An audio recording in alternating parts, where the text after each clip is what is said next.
Two gravity को बारे में जानने छौं। Acceleration due to gravity small g ले यसलाई डिनोट गरिन्छ। यो क्लास 10 को फिजिक्स को पहिलो चैप्टर फोर्स एंड मोशन को भित्र रहेको यो टपिक हो। एक्सिलरेशन ड्यू टू ग्रेविटी यो हामीलाई सुन्ने बित्तिकै हामीलाई थाहा भइराछ कि ग्रेविटी ले गर्दा एक्सिलरेशन यानी कि acceleration produced due to gravity गुरुत्व बल को कारणले गर्दा उत्पन्न भएको प्रवेग। यसलाई हामी यदि परिभाषा दिन्छौं भने the acceleration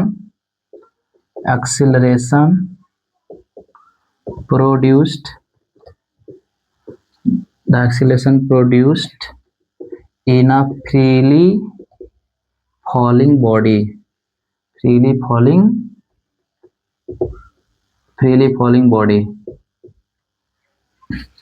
due to the gravity is called acceleration due to gravity। एकदम सिंपल छ।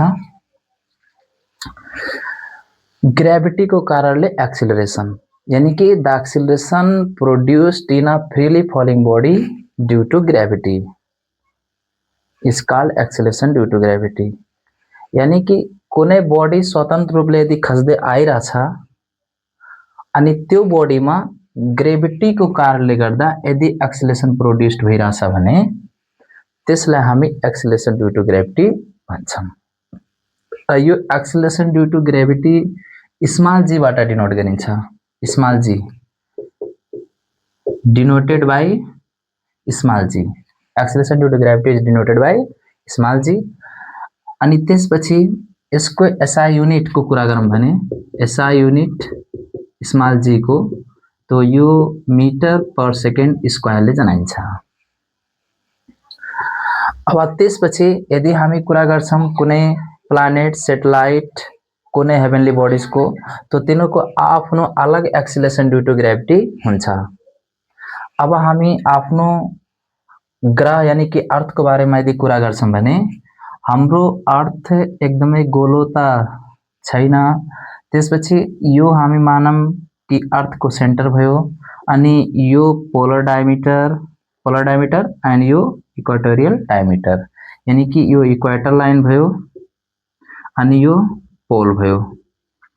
यहाँ देखि लिएर यहाँ सम्म यो आरपी यानी कि रेडियस अफ द पोल अनि यहाँ देखि लिएर यहाँ सम्म यो भइहाल्यो अथवा यहाँ देखि लिएर यहाँ सम्म यो भइहाल्यो अनि यहाँ देखि लिएर यहाँ सम्म यो भइहाल्यो यानी कि यो र यो यानी कि यो भयो आरई रेडियस अफ द इक्वेटर अनि यो पनि हाम्रो भयो आरई यानी कि रेडियस अफ द इक्वेटर अनि यो भयो रेडियस अफ द पोल अनि यो पनि भयो रेडियस अफ द पोल।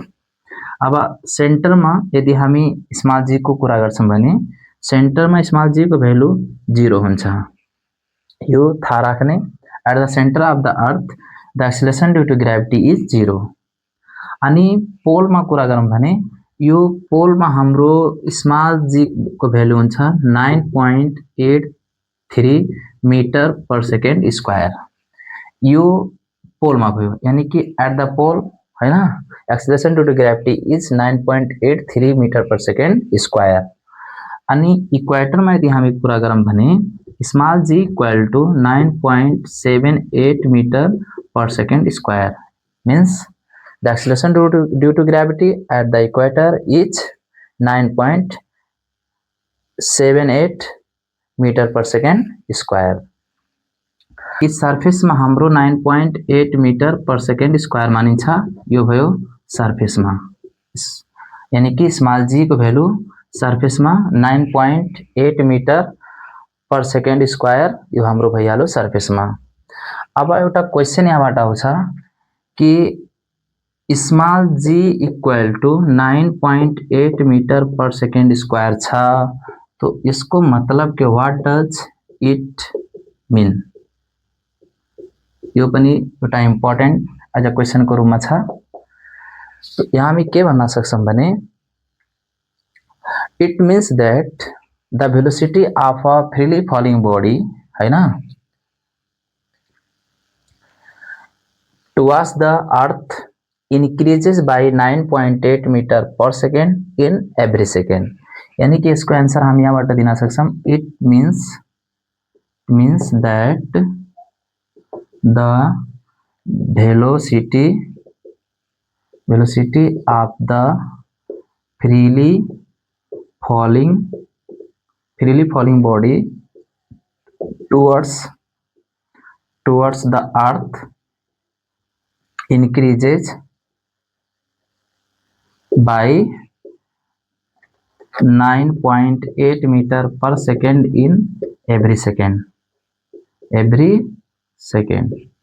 यानी कि कुनै पनि बॉडी यदि फ्रीली फलिङ बॉडी कुनै पनि पृथ्वीतिर यदि खस्दै आइराछ भने त्यसको जुन गति हुन्छ त्यो 9.8 मीटर पर सेकेंड को हिसाबले बढ्दै जान्छ प्रत्येक सेकेन्डमा। यानी कि जब त्यो ग्राउन्डमा पुग्छ यानी कि सर्फेसमा आएर जब ठोक्किन्छ तो यसको भेलोसिटी एकदमै धेरै हुन्छ। यसरी हामी योबाट बुझ्न सक्छौं। अर्को चीज वेट सम्बन्धी कुरा गरौँ भने हामीले थाहा छ वेट निकाल्ने फार्मुला mg हो। यानी कि वेट बराबर mass into acceleration due to gravity. तो जुन यो w छ यानी कि वेट निकाल्ने mass into acceleration due to gravity. तो हाम्रो weight acceleration due to gravity मा डिपेन्ड छ। यानी कि वेट फरक ठाउँमा फरक आउँछ। यानी कि फरक ठाउँमा फरक वेट हुन्छ हैन। मास त कान्स्टेन्ट रहन्छ। कुनै पनि मासलाई एक ठाउँमा वेट निकाल्यो भने हैन त्यो अर्कै वेट आउँछ। फेरि अर्को ठाउँमा त्यही मासलाई निकाल्यो भने अर्को ठाउँमा अर्को वेट आउँछ। यानी कि यो मास हाम्रो जुन वेट हाम्रो डिफर हुन्छ due to the acceleration due to gravity. यहाँ हेरौं यदि हामी सेन्टरमा वेट निकाल्छौं भने यहाँ 0 आउँछ। अनि त्यसपछि यदि हामी यहाँ पोलमा यदि हामी वेट निकाल्यौं भने यहाँ हाम्रो धेरै आउँछ वेट किनभने यहाँ एक्सेलरेशन ड्यू टू ग्रेभिटी धेरै छ। अनि यहाँ हाम्रो वेट लेस आउँछ किनभने यहाँ एक्सेलरेशन ड्यू टू ग्रेभिटी कम छ। तो कहिलेकाहीँ एक्जाममा सोध्ने पनि गरिन्छ कि एक्सेलरेशन ड्यू टू ग्रेभिटी को भ्यालु इक्वेटरमा कति छ, पोलमा कति छ, सेन्टरमा कति हुन्छ। तो यो कुरालाई याद राख्ने। यो हाम्रो भइहाल्यो एक्सेलरेशन ड्यू टू ग्रेभिटी। र एक्स्ट्रा जानकारी कुनै पनि बॉडी अथवा कुनै पनि हेभेन्ली बॉडी को यदि acceleration due to gravity surface को निकाल्न पर्यो भने हामीसँग फार्मुला पनि छ capital G capital M divide by r square. यानी कि यो फार्मुलाबाट हैन हामी एक्सेलरेशन ड्यू टू ग्रेभिटी कुनै पनि बॉडी को सरफेसमा कति हुन्छ भने एक्सेलरेशन ड्यू टू ग्रेभिटी त्यो हामी निकाल्न सक्छौं। बस तीन चीज हामीलाई थाहा हुन पर्यो।